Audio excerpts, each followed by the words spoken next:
Welcome to the Book Club Review, the podcast about book clubs and the books that get you talking.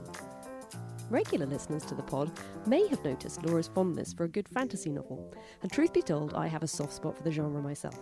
So it was with great delight that we sat down to talk to the founders of London's mostly harmless book club, Derek and Barbara, who specialise in sci-fi, fantasy, and the odd book about leopards. We talked about how they came up with the name, and why there's one important author they've yet to tackle.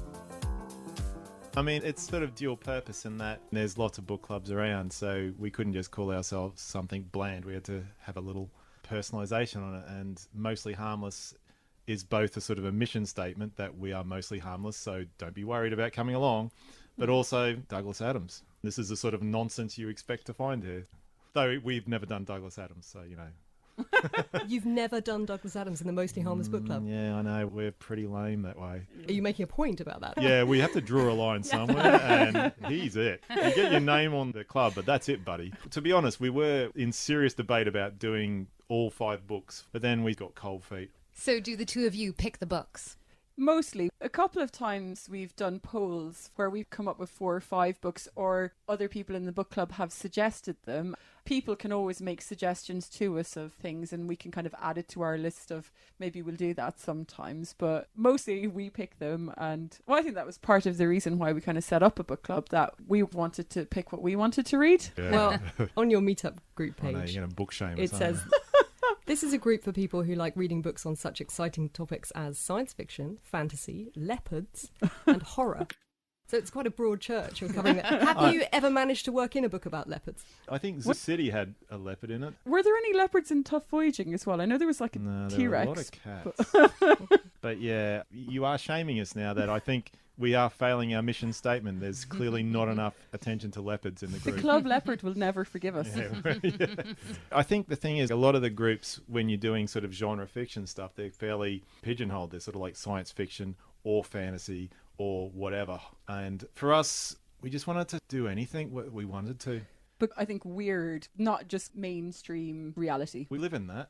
Yeah. Who needs to read about it? Boring. So true. So, I agree with you as a fantasy enthusiast myself. But of course, fantasy and sci-fi are like Marmite. You either love it or you don't really want to touch it. What are your book club members like? Are they big fans when they come? they're either proper, solid, diehard geeks, or they're people who are curious, because I think what you say is true, but thankfully less true now. I think popular culture is changing. Things like Game of Thrones, everyone watches it. People watch that just before they go to a football match or something. It's like, it's very socially accepted now. The Marvel films are the biggest things around. So I think the days of science fiction, fantasy and that sort of stuff being this shameful thing that if you're going to read it on the tube, you'd actually put a Playboy around it to make it more acceptable. You know, I think those days are sort of gone. Don't you agree that publishers could help us by giving us slightly more sophisticated covers sometimes? Ooh, I wrote an angry letter once to Orbital, because there's a series of pulpy urban fantasy, The Dresden Files by Jim Butcher. I love those. They're great, aren't they? So great. So did you similarly get angry when we had these nice abstract sort of case file covers for them in Britain, where it just had a symbol on it? And it was like a picture of a case file or something, because he's a detective. And then at some point, bright spark genius people decided, hey, let's get rid of those classy covers and put some terrible overdrawn dude with a staff and this lavish painting. And this went from a cool book to now screaming nerd. I think I only ever came across the dude with the staff, so I didn't know that there was like a kind of sophisticated... Yeah, my bookshelf is Otherwise I would have half. been angry. I would have been. Yeah. Well, like I said, I wrote a very disgruntled email to them, and they responded very nicely. But didn't change their book covers. No, so. they didn't. Tell us about the book club. How do you organise those meetings when you get together? Where is it held? We meet at the Star of Kings at least once a month, sometimes twice. Normally meet at 7. We'll divide it into 3 sections where we'll chat about the book, then we'll have a drinks break, have another chat about the book, and then at the end we'll rate the book out of 10. So that gives everybody an opportunity to say what they thought as well, even someone who's quite shy and maybe quite new to the group and a bit afraid to barge in. So everybody will definitely get their say at that point. Then after that, it's a bit of a discussion about anything and everything. So The main book discussion is usually from 7 to about 9:30, I would say. And then after that, we'll just kind of sit around and chat about spaceships or whatever for an hour. How many people are usually there? I think the biggest we've had was 32 or 3 for Dune by Frank Herbert. Do you think it was because people loved Dune so much? Yeah. And probably had read it before? Yeah, definitely. It can be surprising. Like, you can put some big name authors on and no one will show up. Well, not no one, but, the smallest meeting we had was 8 or 9, and that was for George R.R. Martin. And, so upsetting. Yeah, I I mean, actually wasn't there either. Exactly. When that happened, I was just about to shut the book club down. It's like, you people don't deserve a book club. Sicken me. It's surprising, it really can surprise you what people will turn up for. But we're more interested in people coming along, well, not regularly, because we're not sort of forcing people to come along, but we don't want a big glut, like setting a Neil Gaiman book to have everyone show up just because they're Gaiman fanatics and then disappear. For that reason, do you try and choose books that might be surprising to people, that lesser known, across both genres? We've done well sometimes with that and not so well other times. I think one of the ones that we picked, was it last October, November? The Japanese one. Yeah. It's something like, what was it, 100 Million Days and a Billion Nights by Rai Mitsuse? That sounds about right. It's the craziest book you've ever read. But it's supposed to be this really famous Japanese science fiction, one of their biggest selling books of all time. The number one science fiction book in Japan. And we thought, well, the Japanese can't be wrong about this. And I'm afraid I have to say Japan as a nation is wrong about this book. It was think there was a cultural disconnect? Severely. Or, I do question, was it just a really bad translation? It's possible, but it's so weird because we tend not to read the books ourselves before we do a book rip on them because, we want to be entertained as well. So we look for a synopsis of something that sounds really cool. And this one, you've got Jesus is a cyborg and Buddha is a salamander cyborg and Plato is there. I think he's a cyborg as well. Everyone's a cyborg and they go throughout time fighting demons and stuff. And it just sounded absolutely insane. We thought, with such a bizarre, insane concept, how could this not be awesome to discuss? It was hard work. It was really hard work. I don't know. I actually thought it was quite a funny meetup. I think you tend to stress a bit more about this than I do. Yeah. I think sometimes I do just kind of sit back and let it happen. And you were stressing about maybe we're not talking enough or that the book wasn't quite meaty enough. You feel responsible, Derek. I do. It's a heavy weight. I'm like Spider-Man with great power comes great responsibility. Thank you. I can't even remember the quote. I do worry at times about it because it's the worst thing you can do for a book club is have a book where you just got nothing to talk about. We occasionally do comics, and we did one that I was sure was going to have a huge amount to talk about, Annihilator by Grant Morrison.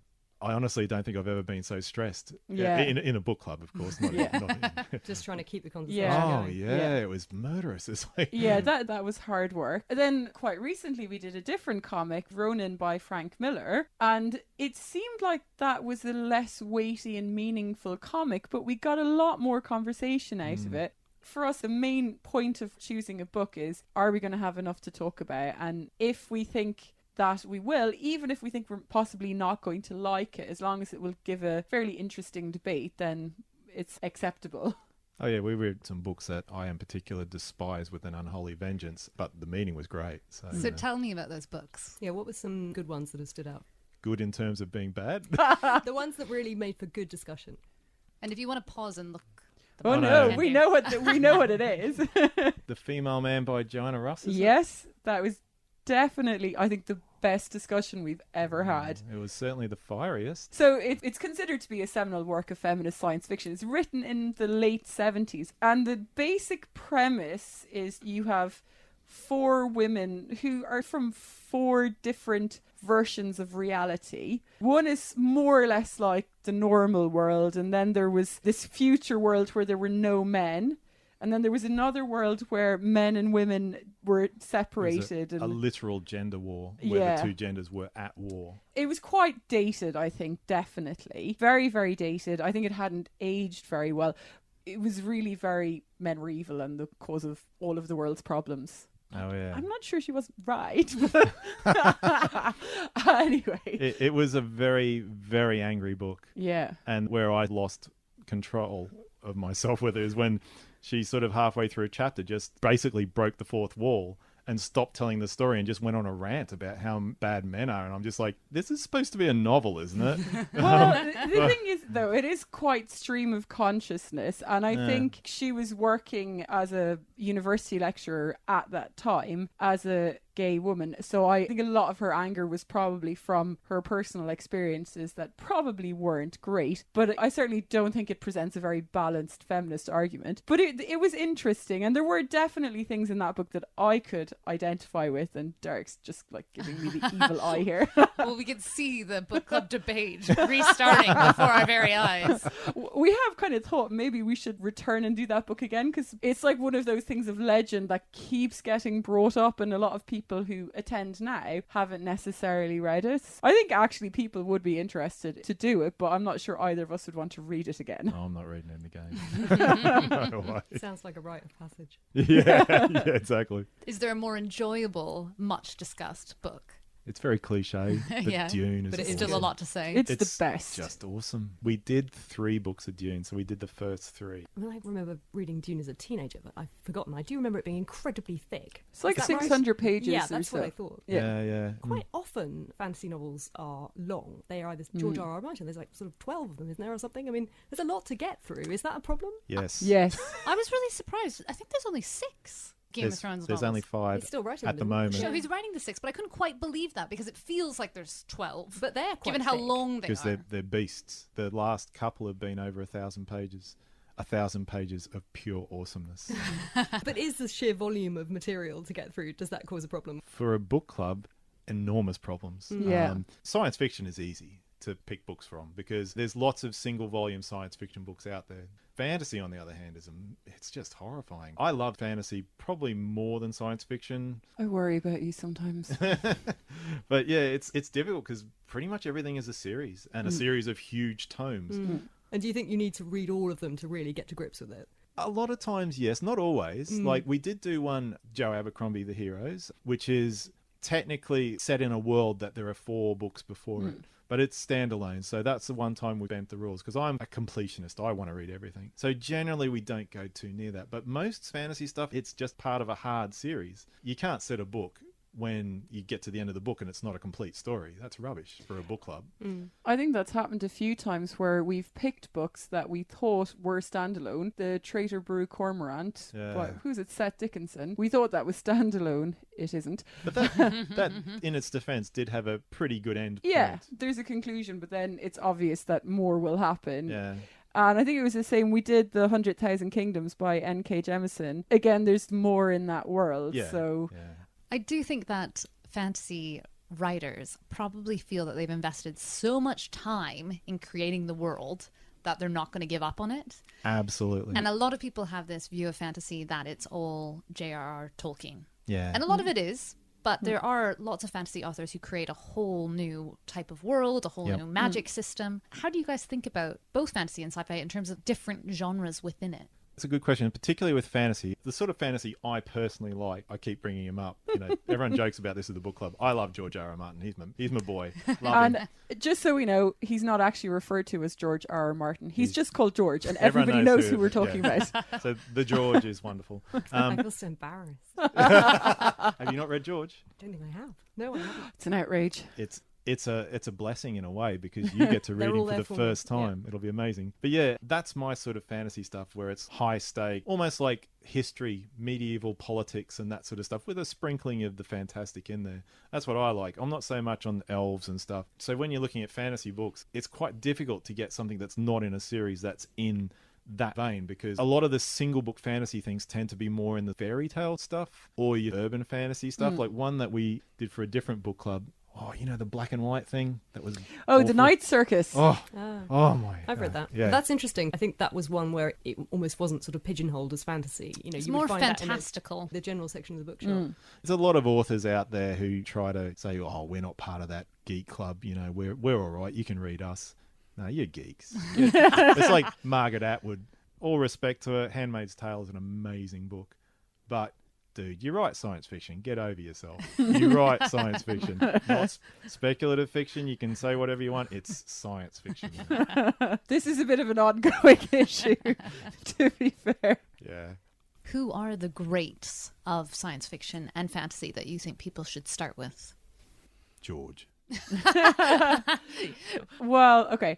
I would suggest that for someone who's maybe a bit unsure of the genre, something actually like The Handmaid's Tale by Margaret Atwood is more dystopian maybe, but it's certainly moving away from the humdrum of everyday life. I think that's a really, really amazing book to start with. Another author that we did actually 2 books by, which is Haruki Murakami. I don't know, it's really science fiction. Is it really fantasy? Is it weird fiction? Is it horror? I mean, Magical realism. Yeah. The literary fantasy. It's so weird but so amazing that I think it's getting away from the idea that all science fiction is space opera. And Star Trek. Yeah, and it's like, don't get me wrong, I love that stuff, but that's not all that there is in the genre.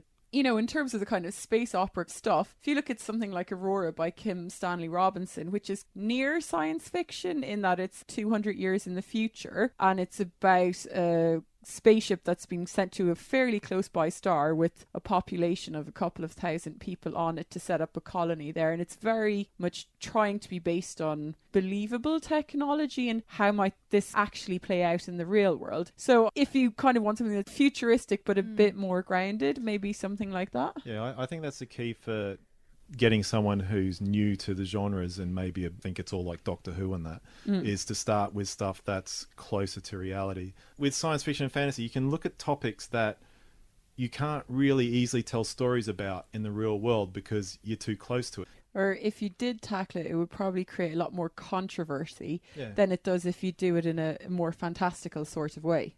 Is there anything you can think of in particular that you would recommend for a book club? Well, in fact, what we have coming up, which is Jonathan Strange and Mr. Norrell by Susanna Clarke, which we've both been planning to read for years but have never actually read it. Oh, you haven't read it? No. I feel the same way about her that you do about George. Because again, it's fantasy, but also fairly grounded in, I would say, historical fiction. I think that's the kind of thing that could attract people who wouldn't normally say, oh, I'm going to go to a science fiction book club. And I think that's sometimes why we pick books like that, is to just say, hi, we're here and come along, see if you like us. We're doing something that's not really hardcore sci-fi or hardcore fantasy, but I think comes very highly recommended and I think should give us lots and lots to talk about. I feel like you're not going to like it, Derek, because there are fairies in it. I mean, I've seen the TV adaptation of it. I can handle that sort of fairy because he's quite malevolent and nasty. I share your concerns, but I feel I've mitigated my worries. Thank you so much, Great. guys. Thank you. I've loved hearing about your book club. That's all for this episode. A quick recap of some of those book club suggestions. Derek and Barbara talked about The Hitchhiker's Guide to the Galaxy series by Douglas Adams, The Dresden Files by Jim Butcher, Dune by Frank Herbert, the novels of George R.R. Martin, or George, 10 Billion Days and 100 Billion Nights by Ryu Mitsuse, Annihilator by Grant Morrison, Ronin by Frank Miller, The Female Man by Joanna Russ, The Heroes by Joe Abercrombie, The Traitor Baru Cormorant by Seth Dickinson, The 100,000 Kingdoms by N.K. Jemison, The Handmaid's Tale by Margaret Atwood, and Jonathan Strange and Mr. Norrell by Susanna Clarke. And for more details about the Mostly Harmless Book Club, you can find them on meetup.com. On our next book club show, we'll be discussing Why We Sleep, The New Science of Sleep and Dreams by Matthew Walker. It's a book that delves into everything from what really happens during REM sleep to the effects of caffeine and alcohol and why some of us are larks while others are owls. Turns out that's a real thing. Critics found it life-changing and it made the Sunday Times bestseller list, but did my book club find it a worthwhile read? All will be revealed. In the meantime, keep an eye out for our bookshelf show, in which we discuss the books we've been reading outside of our book clubs, the ones that we get to pick and choose. That's coming soon. And if you haven't heard it already, our most recent show on Sally Rooney's prize-winning novel, Normal People, is there waiting for you on our iTunes feed. If you'd like to see what we're up to between episodes, follow us on Instagram or Facebook at Book Club Review Podcast, on Twitter at Book Club RVW Pod, or email thebookclubreview@gmail.com and tell us about your book club. We'd love to hear from you. And if you're not already, why not subscribe to us on iTunes or wherever you get your podcasts. But for now, thanks for listening and happy reading.